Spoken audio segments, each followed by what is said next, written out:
তার পাশে নদী, আর এই নদীতে এখন আপনার নদী ভাঙ্গন রোধে যে বস্তার কাজ চলতেছে সেটা ঠিক এখান থেকে শুরু হবে।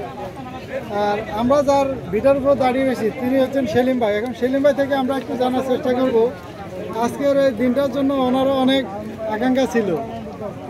হয়তো উনি চাইছে যে ওনার ঘরটা থাকার সময় যদি ইয়েটা হতো তাহলে আরো ভালো হতো নাকি ভাই? তারপরে যে এখন ঘর ভাঙার পরে হচ্ছে, আপনার অনুভূতিটা একটু শেয়ার করেন ভাই।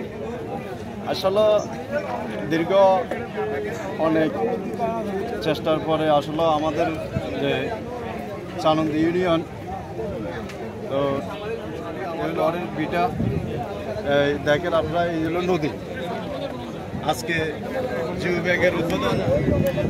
তো আমার এখানে দুঃখ নাই, যেহেতু যদিও আমার বাড়িটা ভেঙে যাবে বা ঘরের পাশে নদী, তারপরেও কিন্তু এখানে যে স্থল, এটা মাটি রক্ষার্থে আমরা যদিও আমার বাড়ি চলে যায়, কিন্তু এরপরও অনেক আমার বাজারে ব্যবসা আছে, ভূমিহীন বাজার আপনারা জানেন। তো আমি ওটাতে খুশি যে অত্যন্ত বাজারে ব্যবসাটা যদিও থাকে, তারপরে আমার ওখানে ব্যবসা বাণিজ্য করে আমার ফ্যামিলি চলার মতো একটা রোজগার থাকবে।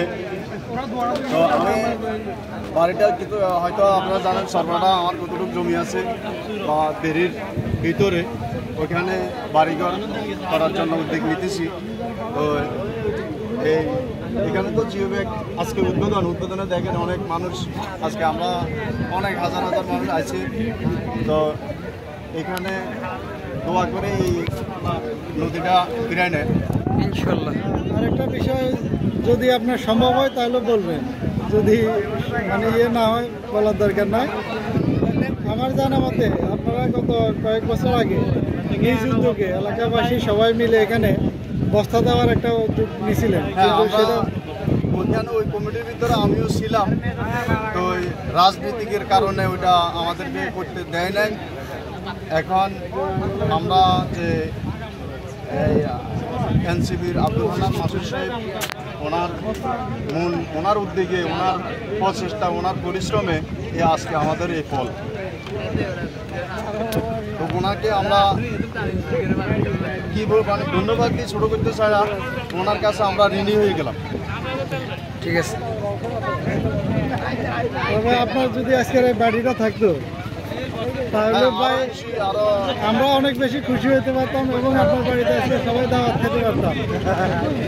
জি, আপনার ভিতরে যেরকম দুঃখ আছে আমাদেরও দুঃখ আছে।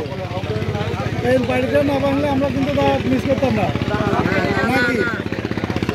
আমরা দাওয়াত মিস করছি না।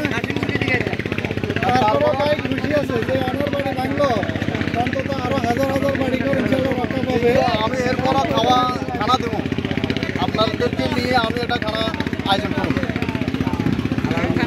ঠিক আছে।